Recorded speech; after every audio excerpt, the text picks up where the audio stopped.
아기를 방치해 둘이나 죽음에 이르게 한 20대 부부가 구속됐습니다. 이들은 사망 신고를 하지 않아 수년간 육아수당도 받아 챙겨왔습니다.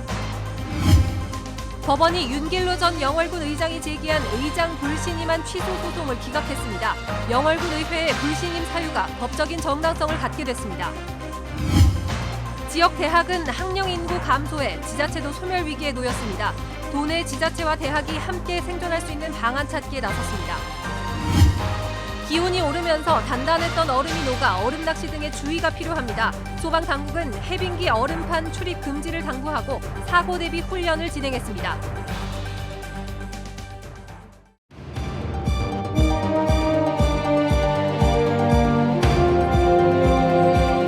안녕하십니까. 뉴스데스크 원주입니다.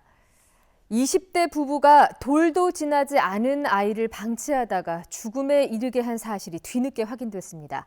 이 부부는 숨진 아이의 사망 신고를 하지 않고 아동 수당까지 챙겨온 것으로 드러났습니다. 이병선 기자가 취재했습니다. 지난해 강원도 원주시는 2015년에 출생한 아동들의 양육 환경을 확인해 보았습니다. 보건복지부의 방침에 따라 어린이집을 다니지 않는 만 3살의 아이들이 집에서 안전하게 잘 있는지 살펴본 겁니다. 그런데 2015년에 아들을 낳은 20대 A씨 부부가 주소지에서 사라진 채 연락이 되지 않았습니다.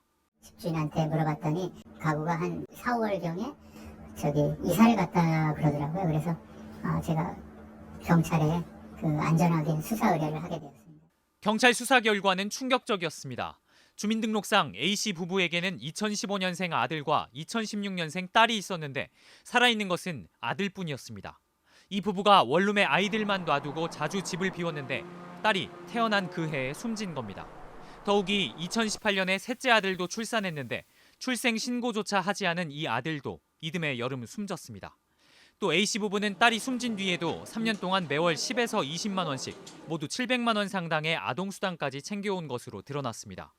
원주경찰서는 A씨 부부를 아동학대 치사 등의 혐의로 구속하고 A씨 친인척 묘지 근처에서 아이들의 시신을 찾아냈습니다. 경찰은 숨진 영아들의 사인을 밝히는 한편 살아남은 아이에 대한 학대 혐의도 추가로 조사할 예정입니다. MBC 뉴스 이병선입니다. 영월군의회 윤길로 전 의장이 제기한 의장 불신임 취소 소송을 법원이 기각했습니다. 이로써 군의회가 제시했던 윤 전 의장 불신임 사유는 법적인 정당성을 갖게 됐습니다. 황구선 기자입니다. 지난해 11월 영월군 의회가 당시 윤길로 의장 불신임안을 통과시킵니다. 불신임 사유는 인사청탁과 업무 추진비 부당 사용, 일부 업체 특혜 제공, 실내 흡연 등 6가지 비위 사실이었습니다. 윤 전 의장은 실내 흡연을 뺀 나머지 비위는 모두 허위라며 불신임안 취소 행정소송은 물론 가처분 신청까지 제기했습니다.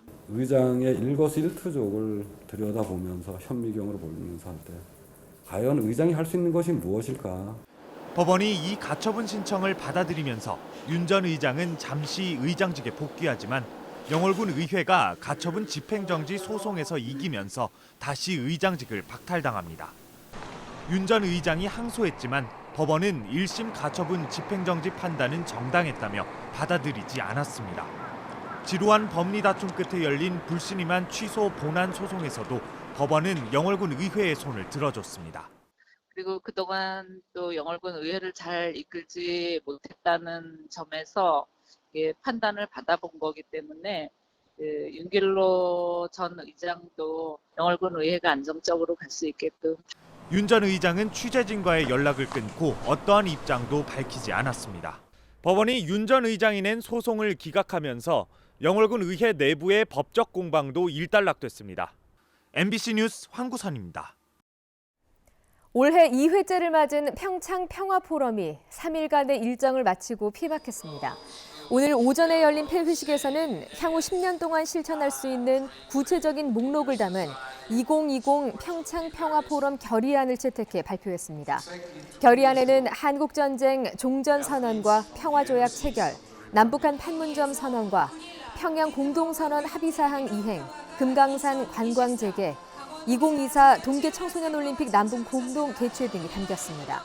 이번 포럼은 전 세계 40여 개 나라에서 각 분야별 전문가와 관람객 등 약 4천여 명이 참석한 가운데 스포츠와 경제, 생태 등 모두 23개 세션에서 구체적인 평화 실천 방안이 논의됐습니다.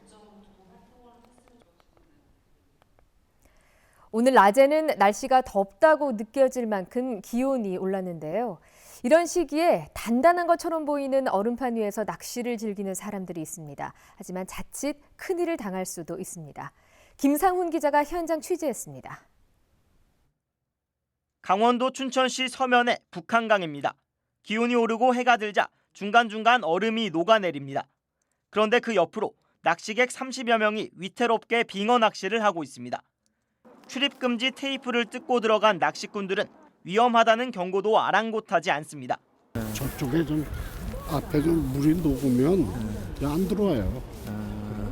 근데 오늘은 그냥 사람들이 많이 와 있어가지고 같이 들어오신 거예요? 아직은 괜찮을 거예요. 얼음판에 설치한 텐트 옆에는 물이 고였고 낚시를 위해 뚫어둔 얼음구멍 주위에는 금이 갑니다. 기온이 오르면서 이곳에서는 얼음이 깨지는 소리가 계속해서 들리는데요. 이곳엔 안전 요원도 없고 안전 장비를 갖춘 낚시객도 찾아보기가 어렵습니다. 또 다른 낚시터도 상황은 비슷합니다. 낮 최고 기온이 13도를 넘어서면서 겉으로 보기에도 얼음이 녹고 있습니다. 가장자리 얼음의 두께는 10cm 가량이지만 얼음 강도는 사람이 빠질 만큼 약해졌습니다. 얼음이 얇아 있는 거를 전혀 눈치를 못 챘는데 오다가 발목까지 빠지기는 했는데 조심하셔야 될 것 같아요. 여기 오시면.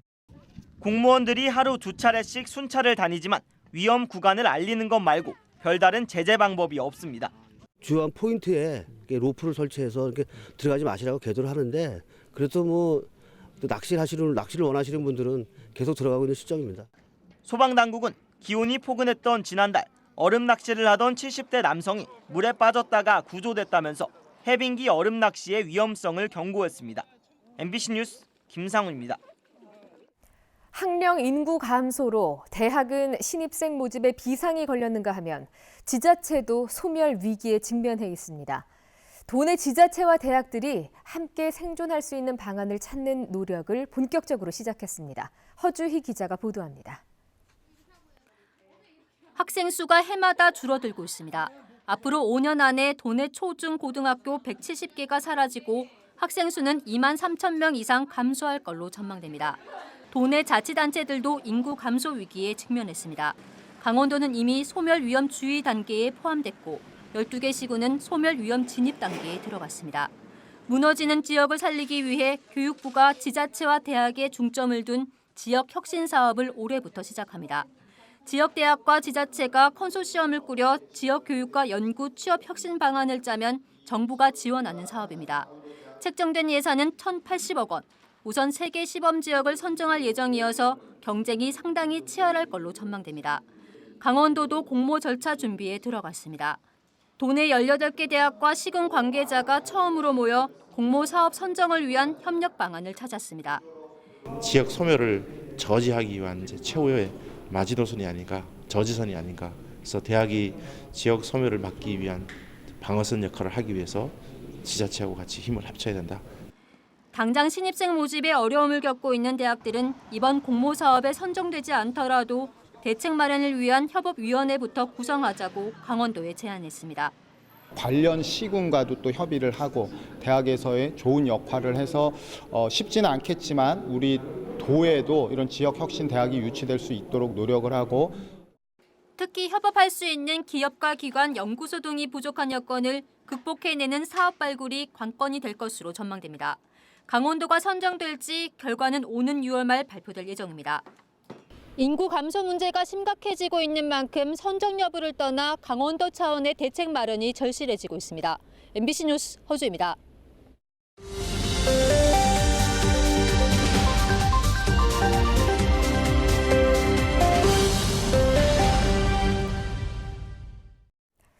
지난달 원주 지역 미분양 아파트 물량이 대거 해소돼 1,000세대 미만으로 줄었습니다. 원주시 주택건설 미분양 현황에 따르면 지난달 말 미분양 물량은 900세대로 지난해 말 1,763개 세대에서 863개 세대가 줄었습니다. 작년 말부터 외지 주택 투자 수요가 몰리면서 2달 새 66%인 1,801세대가 해소됐습니다. 원주시는 지난 2018년 4월 미분양 관리 지역으로 지정됐고 선정 요건이 해소돼도 6개월간의 모니터링을 거쳐야 미분양 지역에서 해제될 수 있습니다.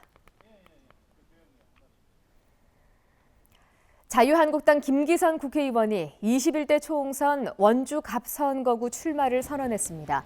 지난 7일 예비후보 등록을 마친 김 의원은 오늘 기자회견을 열고 나라와 경제를 살리고 원주 성공시대를 완성하기 위해 총선에 나서겠다고 밝혔습니다. 김 의원은 지난 19대와 20대 국회 8년 동안 원주 갑선거구 국회의원으로 활동해왔습니다. 신종 코로나 감염증 사태 확산에 따라 도내 주요 대학이 잇따라 학사 일정을 취소하거나 개강을 연기했습니다. 상지대는 오는 14일로 예정된 학위 수여식과 26일 입학식, 신입생 오리엔테이션 행사를 취소한 데 이어 2020학년도 1학기 개강일도 3월 16일로 2주 연기했습니다.